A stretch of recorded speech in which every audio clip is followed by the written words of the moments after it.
1980 was a year of great change in the Australian railway scene. Stretching into the heat haze of the outback, the narrow-gauge Central Australia Railway was rapidly running out of time. Built between 1878 and 1929, it was a transcontinental dream that only made it halfway. To the communities that grew around the railway, however, it became a lifeline, bringing supplies from the south to the red heart of Australia.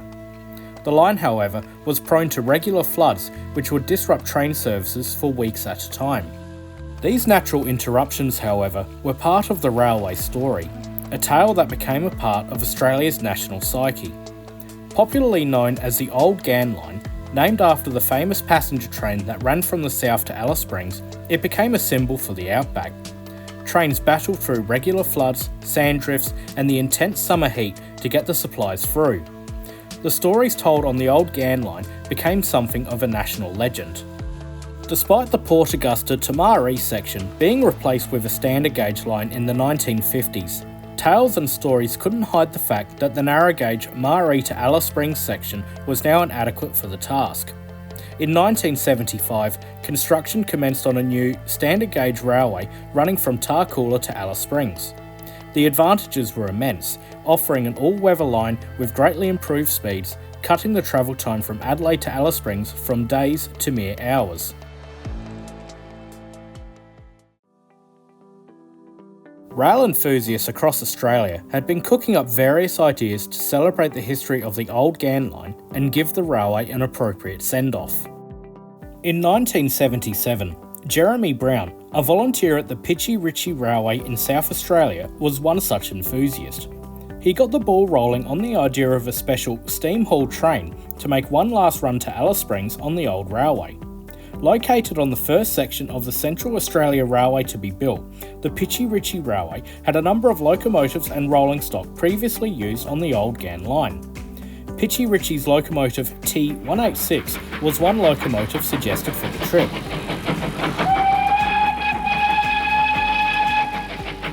A second locomotive was considered a necessity to help complete the journey, and the search for another engine took the planning team to Victoria.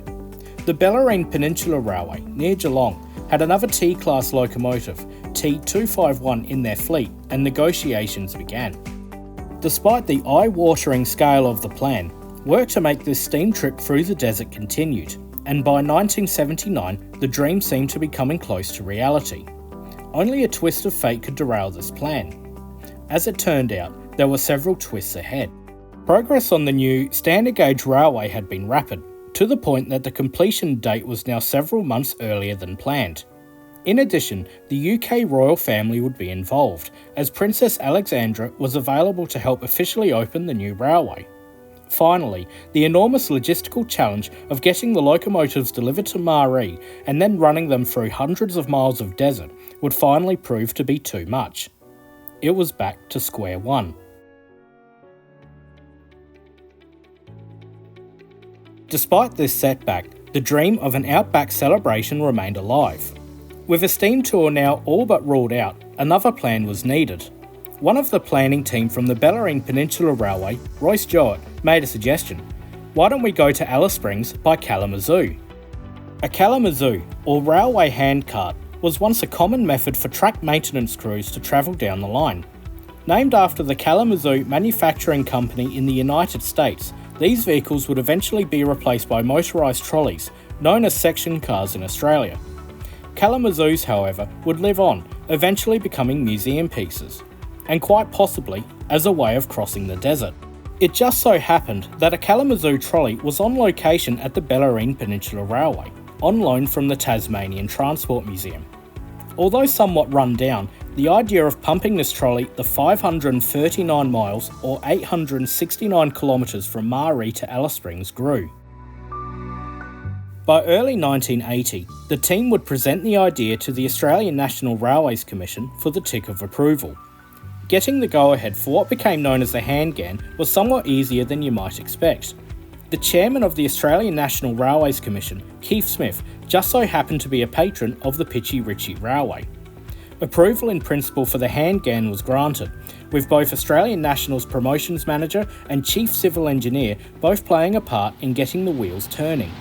Officially, the Hand Ghan would be classified as a track inspection trip and would operate in tandem with an official track inspection run from Marree to Alice Springs, all under the supervision of a local roadmaster. Despite the lunacy of the idea, pumping a hand trolley for hundreds of miles through the blistering heat of the Australian outback, everything was steadily falling into place. A budget of $5,000 Australian dollars, or a bit over $25,000 in present values, was devised to cover the Hand Ghan trip, and sponsors were soon sought out. The Northern Territory Tourist Board, BHP, and Yakka Clothing would provide assistance towards making the Hand Ghan a reality. However, a major sponsor was still needed to make the trip a reality. A South Australian firm would take the role of the major sponsor, but in addition would also supply the Hand Ghan team with the fuel of Australia, beer. The South Australian Brewing Company would not only assist the team financially, but would commemorate both the history and the passing of the old Central Australia Railway with a novelty Ghan can beer release. The first production run of 40 12-packs, or 480 cans total, were supplied to the Hand Ghan team.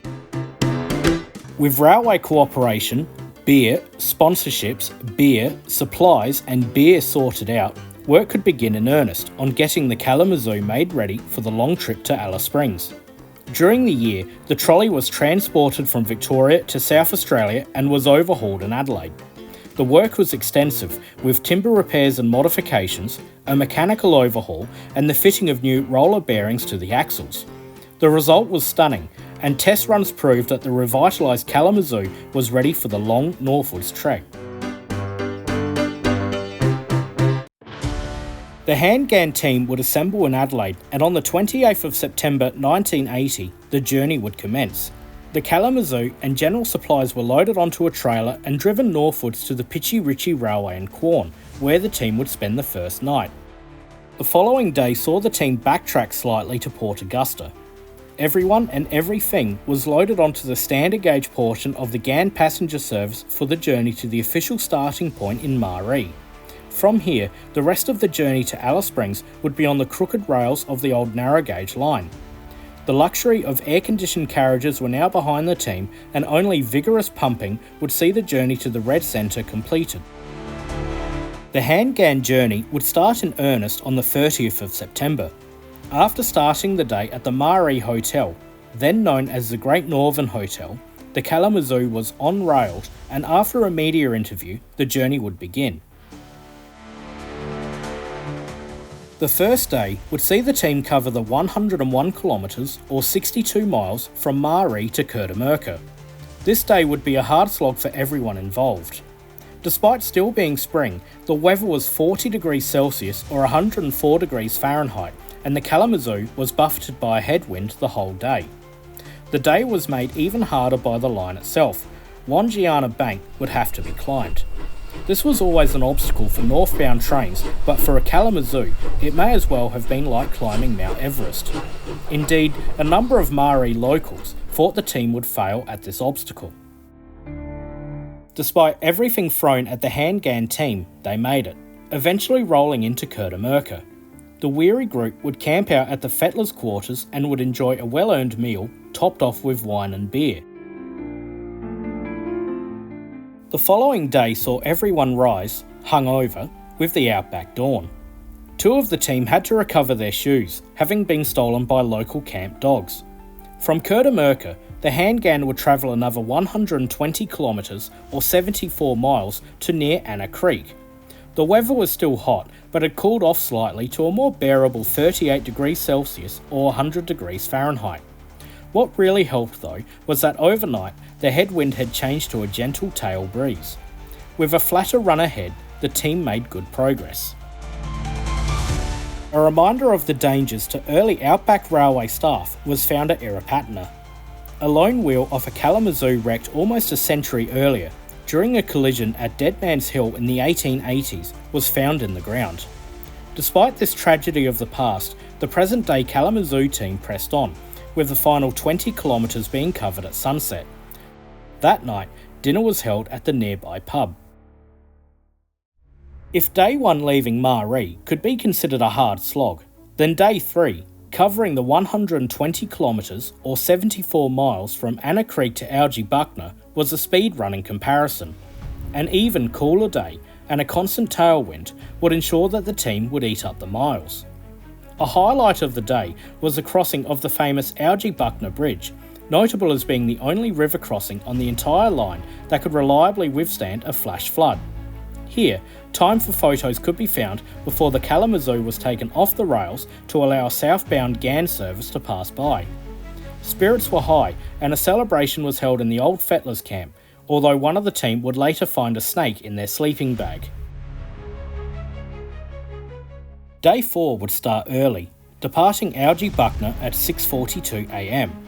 Although only covering 96 kilometres or 59 miles during the day, a stopover would be made at Oodnadatta, one of the largest townships on the line. Between 1891 and 1927, Oodnadatta was the terminus of the railway and had grown around the railhead. Freight and passengers travelling onwards would use camel trains before the line was extended to Alice Springs. The Hand Ghan arrived into town ahead of schedule and was warmly greeted by the locals. After waiting for a southbound freight train to pass through, the trip continued further north until camp was reached at Alberga in the early afternoon. With plenty of time up their sleeves, refreshments were consumed and everyone turned in for the night in good spirits. After a couple of pleasant days on the line, Day 5, covering the 97 kilometres or 60 miles from Alberga to Ilbunga would be more of a challenge. The weather was starting to heat up again, reaching 36 degrees Celsius or 97 degrees Fahrenheit, and a headwind had returned. On top of all of this, the notorious Paderca sandhills had to be traversed. Ever since the rails through the sandhills were first laid, drifting sand was a constant problem for train services and would present a significant challenge for the Hand Ghan. Progress was halted in Paderca for 4 hours. In a sea of sand, however, the team would rise to the challenge and would be triumphant, with the wheels of the Hand Ghan continuing to roll on. Eventually, the abandoned and partly ruined Ilbunga Fettlers camp was reached. There was still a roof overhead though, quite fortuitously as it started to rain that night. Contact was later made with train control hundreds of miles away in Port Augusta to get the results of that day's SANFL Grand Final, a Port Adelaide victory. With the important business taken care of, it was time for bed.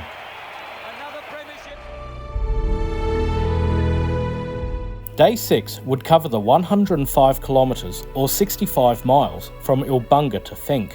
Significantly, today would see the team cross the South Australia-Northern Territory border. This milestone, however, would be marked by the hardest and hottest day of the entire trip. The overnight rain had done nothing to cool the heat of the desert, shooting up to 42 degrees Celsius or 107 degrees Fahrenheit. In addition, the persistent headwind had returned with a vengeance. The strong winds and blistering heat would be compounded by a long delay at Bloods Creek, waiting for a southbound freight train. After this, the team would struggle on until Abminga, waiting for the headwinds to ease. Eventually, however, the northwards journey would continue, but in the first hour, only 6 kilometres were covered. Mercifully, the wind would eventually die down, and having crossed the border into the Northern Territory, the Hand Ghan would finally roll into Finke as the sun had almost set. After such a day, it was a joyous sight to find cold beers in the fridge that night. Day 7 would bring much needed relief, with the temperature dropping to 12 degrees Celsius or 53 degrees Fahrenheit by sunrise. Soon, the Hand Ghan would cross the Finke River, a normally dry watercourse that, over the decades, had caused havoc for the old railway and was one of the main reasons for its replacement by the new standard gauge route. Despite the morning rain, the Kalamazoo would make the crossing and would continue the journey north. By 1 p.m, Bundooma had been reached. This was meant to be the overnight stop, but with the team so far ahead of schedule, they decided to push on. By 5:30 that day, the Kalamazoo would roll into Deep Well, having covered an incredible 151 kilometres or 93 miles in one day. This stunning result meant that one whole day could now be saved. The end of the line, Alice Springs, was now in sight. Day 8, the 7th of October 1980. After so much effort, this was the home run, Deep Well to Alice Springs. A local rooster meant that the team would have an unplanned 5 a.m. start. Despite this, the 78 kilometres or 48 miles would be covered in record time, and soon enough the Hand Ghan would roll through Heavy Tree Gap and finally into Alice Springs itself. Despite everything the outback could throw at them, the Hand Ghan team, powered by both drinks and determination, had done it. 869 kilometres or 539 miles after leaving Marree over a week previously. Amusingly, the Hand Ghan, arriving a day and a half ahead of schedule, was reckoned to be the only time the Ghan, of any sort, had arrived into Alice Springs early. As an aside, all 480 cans of beer packed at the start of the journey had disappeared. It was later worked out that an average beer consumption of 10 miles per gallon had been achieved on the trip. 2 days later, on Thursday, the 9th of October, the new Tarcoola to Alice Springs Standard Gauge Railway was officially opened by Her Royal Highness, Princess Alexandra, who would take the controls of the official opening train. As part of the opening ceremony, a commemorative plaque was to be unveiled, with the Hand Ghan team cheekily having a sneak peek amongst themselves. Fresh from their epic journey through the desert, the jubilant Hand Ghan crew would have pride of place at the opening ceremony. Although they would not get to meet Princess Alexandra, one of the VIPs at the opening was the Queensland Railways Commissioner, Percy James Goldston, who would later organise for a similar Kalamazoo to be donated to the Pitchy Ritchie Railway in recognition of the Hand Ghan. A little over a month after the Hand Ghan journey, the last Ghan passenger train to run on the old Central Australia Railway would amble its way into Alice Springs. Like the legends and stories that had grown around the train, the old Ghan would pass into history, becoming a permanent part of our outback heritage. Over the next couple of years, contractors would work to lift the rails, bringing the line to its final end. By the time the train was making its last run, the Hand Ghan team had returned home. But this wasn't quite the end of the Kalamazoo story. For the South Australian delegation, the freshly donated ex-Queensland Kalamazoo would inspire 2 local trips, travelling along the Peterborough to Quorn and Gladstone to Wilmington lines. As for the Hand Ghan handcart itself, it would return home to the Tasmanian Transport Museum at Glenorchy in the suburbs of Hobart. Later, it would move to the Derwent Valley Railway in southern Tasmania, where it resides today. In 2010, a reunion of some of the original Hand Ghan team occurred at the Pitchy Ritchie Railway, pumping the ex-Queensland Kalamazoo on a portion of the preserved 40km or 25-mile long line, the only operational section of the old Ghan line remaining today. The legacy of the Hand Ghan would inspire an even grander handcart adventure in 2011. Intended as a fundraiser for the Royal Flying Doctor Service, what was dubbed as the Kalamazoo Crossing was planned to run from Snowtown, north of Adelaide, all the way through to Darwin on the north coast. This journey would make use of the Alice Springs to Darwin extension, opened in 2004. Using a standard gauge Kalamazoo loaned from the Old Tailem Town Museum in South Australia, the planned journey was estimated to take 14 days, to complete the over 3,000 kilometres or 1,800 miles. Although much work had been done to get this fundraising project off the ground, legal planning requirements couldn't be met before the planned July 24 start date. This meant that the Kalamazoo crossing journey would end before it could even begin. As for the man behind the Hand Ghan journey in the first place, Jeremy Browne would continue to be a part of the Central Australia Railway story. His interest in the old line, both before and after it ceased operation, would even inspire him to write a book about what remnants survive and how to explore the line in the present day. His book, Along the Old Ghan Line, is still available and a link is in the description. The Hand Ghan expedition of 1980, powered by historical enthusiasm, a sense of adventure and plenty of beer, has now become a part of our outback railway history and a unique part of the Ghan railway legend. This has been Pump Harder, the Hand Ghan story.